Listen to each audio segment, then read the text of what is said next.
Good morning, and it's another fine sunny morning down here in the New Forest. I'm the most unpopular man in the New Forest at the moment because I'm out here in the woods on my own, and my poodles are in the house over there. And I can just about hear them barking because they haven't, I have to say, had a walk yet this morning. I've got to rush back to that later. Before we get started, I was just going to say, and I'm sure it's a sentiment that many of you are feeling. I'm really worried about my father at the moment. He's 87 years old. He has COPD, a degenerative lung disease. He's had pneumonia twice in the last year, and various other cardiovascular problems. I've managed to get him to self-isolate pretty much, not go out. He's able to sit outside and talk to his neighbours from a 3 metre distance, which I hope is okay, and I hope he's sticking to it. But I also, now that I can't go and see him, worry about his mental health. So I've just come up with a plan. My dad's really massively into military history, and so am I to a great extent because I've had to be. So what I'm going to do is 3 or 4 times a day, I'm going to find out about some battle or campaign that neither of us know anything about, and I'm going to ring him up and have a 5-minute conversation with him to keep his mind going, because I think he's going to really struggle with that because he's got an active mind for an 87-year-old. So I think that's part and parcel of our duty. It's not just making sure that our vulnerable friends, relatives and colleagues don't go anywhere where they can get this virus, but also we've got to try and keep them sane if they're essentially now in lockdown. Now, it's just a thought. Thought I'd share it with you. Should we move on to something else? I'm out here in the woods, sat by the gate, with another one of my favourite springtime woodland flowers. It's the wood anemone. Wood anemone. Well, I say it's the wood anemone. It's got loads of different names. Grandmother's nightgown, grandmother's cap, fox smell. It's a strange name for a flower, but fox smell is another one. And it's got that name because it's said that the leaves smell musty, like a fox, and we can test that, of course, live now, can't we? I'm squeezing up the leaf of the wood anemone, and I'm having a good honk, and it smells like any other vegetation. It doesn't smell anything like a fox at all, so that name's redundant. What about anemone? Well, it's named, that part of its name is after the Greek god Anemones, who was the god of the wind, who sent his anemones out, the winds out to blow. And why that's another reason why it's called windflower as well. Now, why it gets that name, I honestly don't know. But sometimes in spring here, it absolutely carpets the woodland floor. But this year, it's not putting on a good show. Last year was fantastic. I mean, all of these little beautiful white flowers, which have between 5 and 8, never sure whether they're tepals, sepals, or petals. I think they might be tepals. 5 and 8 of them. They glow like a galaxy of little stars on the woodland floor. They open and close at night and in the morning, but they can be extremely beautiful in abundance. Now, I'm going to pick one here, which I know you're going to think is a bit naughty, so that I can show it to you in close up there like that. You can see it's got an abundance of stamens in there, and these attract any number of hoverflies. Those are the principal pollinators, and it will actually set seed, except that the seeds aren't really viable. And this plant spreads by the rhizomes underneath the ground, but it spreads extraordinarily slowly. I've read in a couple of places over the years that it spreads 2 meters every 100 years. So if you've got wood anemones in a piece of wood like this, it's a very good indicator that this is ancient woodland. Not that all of the trees are ancient. Those that are around me are probably no more than 150, 200 years old, or, 150 years old. But what it means is that there's been woodland here a long time. Otherwise, how did the anemones get here when they can't spread by seed? And I presume, therefore, that when we had wild boar in the country and they were constantly turning over the soil looking for their food, that would have assisted the spread of the rhizomes of this plant. These days, it's going to be deer scraping or badgers digging, which are going to lead to the plant being spread about. It's a wonderful little plant.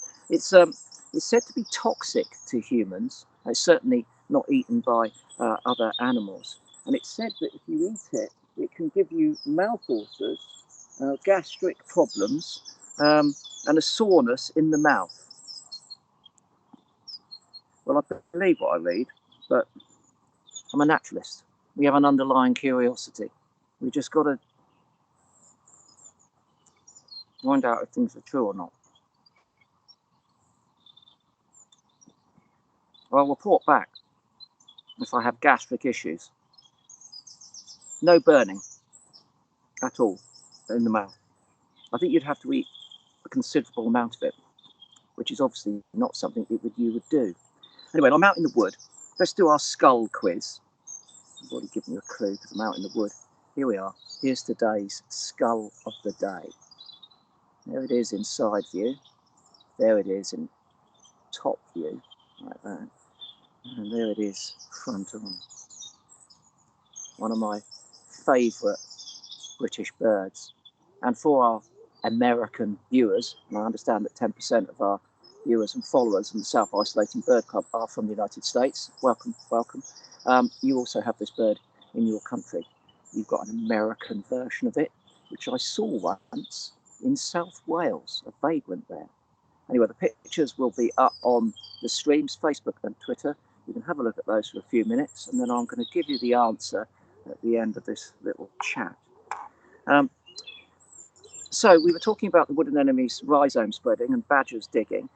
This is a time of year where if you are able to go into a green space, now securely, staying at least 3 meters from any other people you meet, maintaining that social distancing, and only in, obviously, with members of your family or other people that are in isolation, still get the exercise. Your dogs are still going to need to be walking, but you've just got to be a lot more sensible than some people were at the weekend. It's a time to look out for signs of badger activity, and just around the corner there's a badger latrine, and I went and filmed it a few minutes ago. The badgers use their latrine as territorial markers, so they dig a little pit in the ground and they repeatedly return to it where they deposit their feces.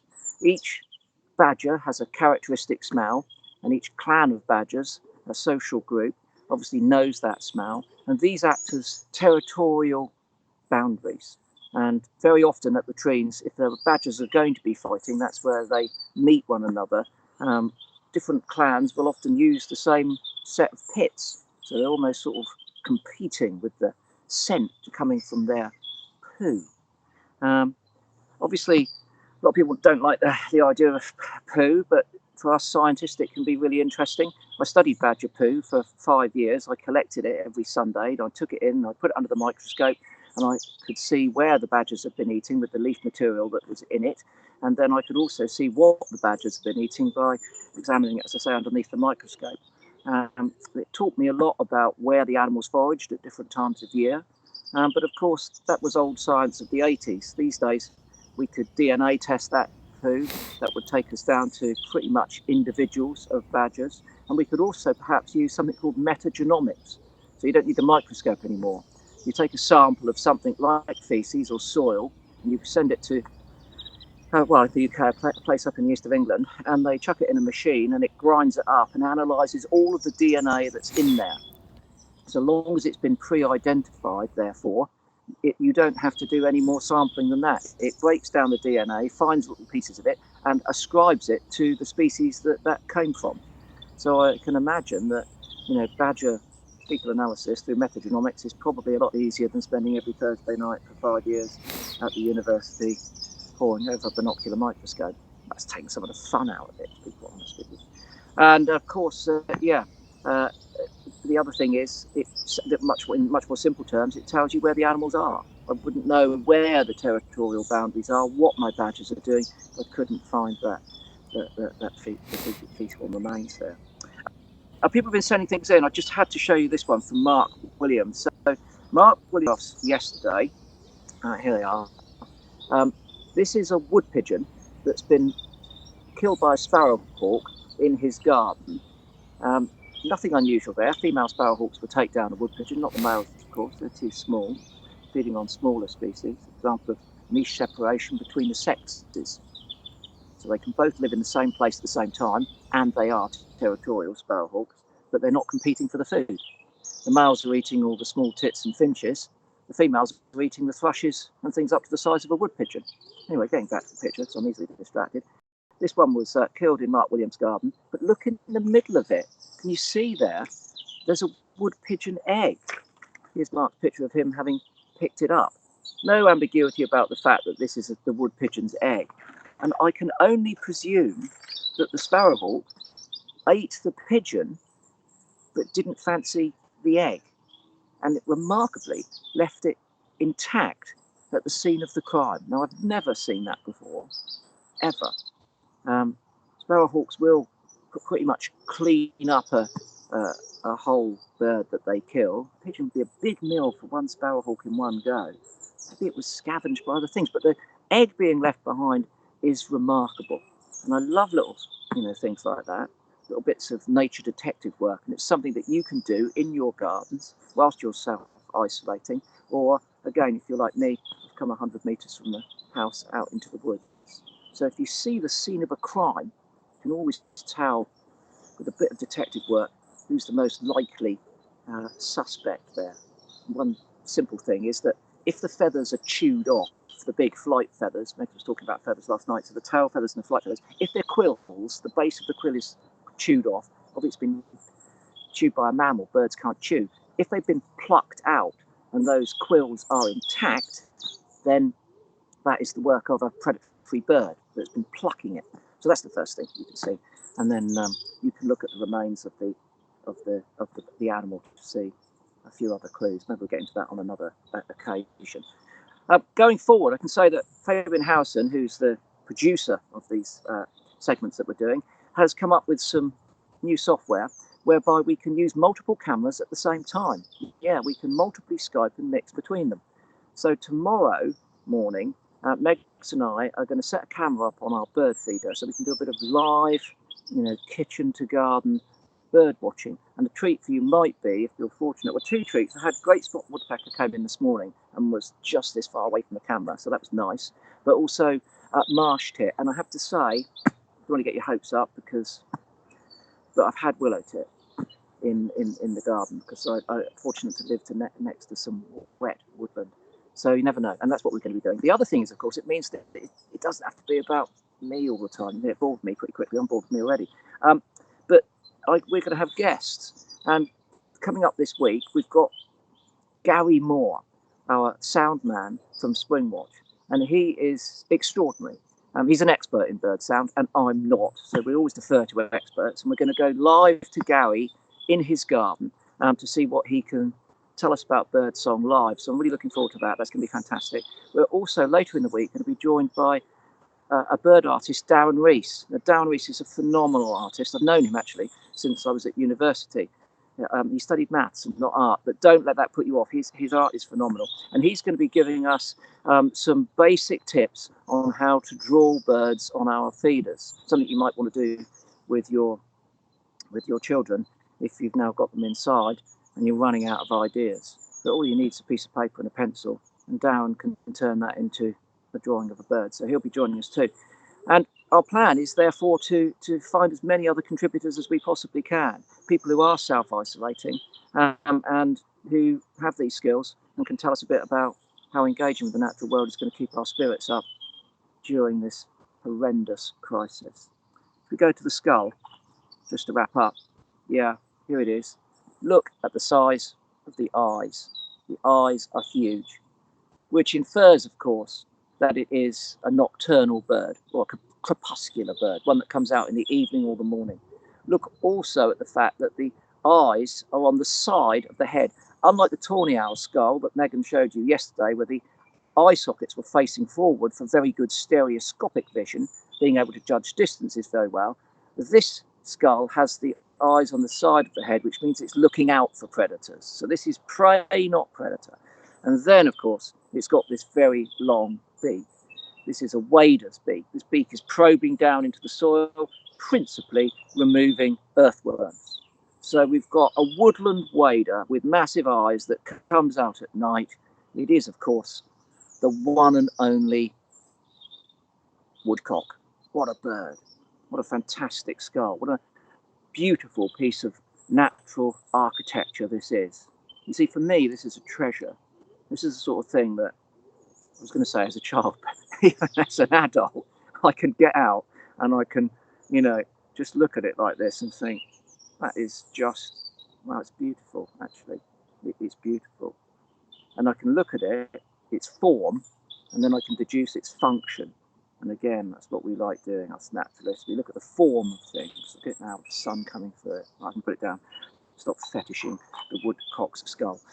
More skulls coming up tomorrow. An expanded program. Now we've got more than one camera. You're also going to be able to watch this on YouTube, Twitter, Facebook, and we're hoping to share it with the BBC Springwatch site as well.